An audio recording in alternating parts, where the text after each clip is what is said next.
I think the real culture behind the parties is sound system. You know? And that is a straight thing. It is a real, it's a London thing. We know it's the London thing, but we all know about Jamaican sound and whatever, but that is a realness, you know, that it's been picked up, you know, you can have your sound system and play what you want. And that's what I rate about fucking squad play.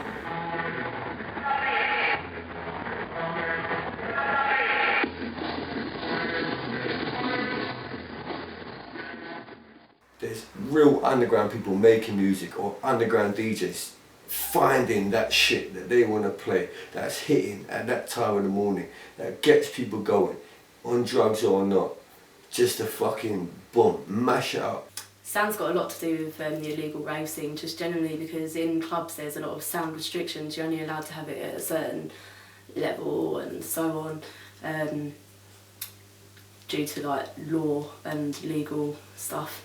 But obviously a rave being illegal, you can have it as loud as you want, have as many sound systems as you want, have as many lasers as you want, and it's a feeling of being free and not being controlled by society.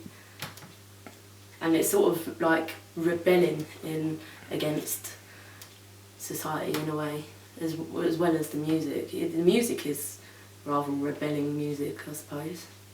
Well, obviously the main thing is actually loving jungle music myself. And 1999 kind of it turned to drum and bass. Because I like jungle music and it's on a fat sound system, that was one of my highlights.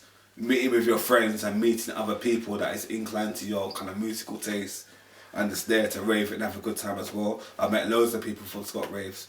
Like people, maybe I'm not in touch with them all, but sometimes you'll see them, say if it was like Notting Hill Carnival and you bump into them, but like wow, that kind of thing.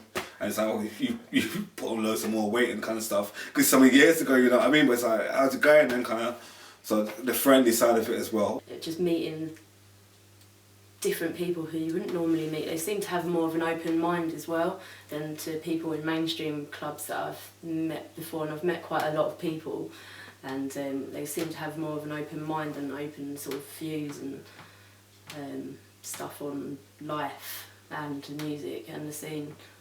In the clubs, everyone's, you know, out to prove something.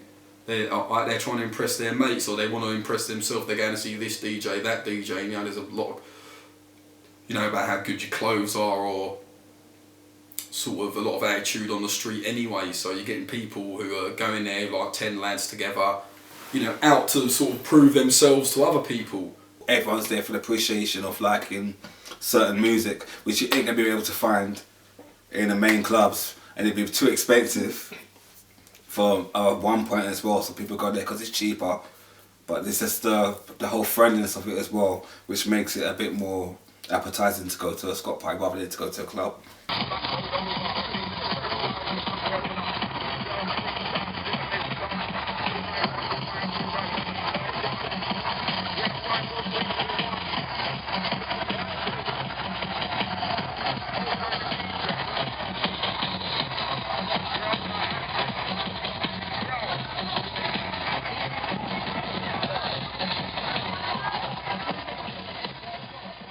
The illegal rave scene has been going strong for over 20 years and doesn't look like it's going to stop anytime soon. However, the people I spoke to seem to have slightly lost their enthusiasm for it.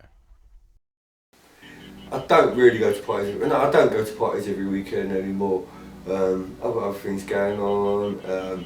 They've got a bit seedy. Like I said, they're just anarchy. They can be good, you can meet your friends there, you hear good music. Sometimes you just see the biggest wasteman and scumbags you ever met in your life. The reasons why I maybe stopped going to squat rave parties and kind of stuff like that, because I really couldn't be bothered to dance and rave, because that's what I was there for. People go there to sit outside the party and get mashed up and just chat, but I wasn't really about that. I was about for the music, and it got to a stage where I really couldn't be bothered to go and dance for that long. The last 8 to 10 squat parties that I went to were crack infested, if I'm honest. I went to one party at sorry, where was it? It was just around the corner from London Bridge, Victoria, near Victoria Station, not too far from Victoria Station, sitting outside a squat party where I witnessed a murder.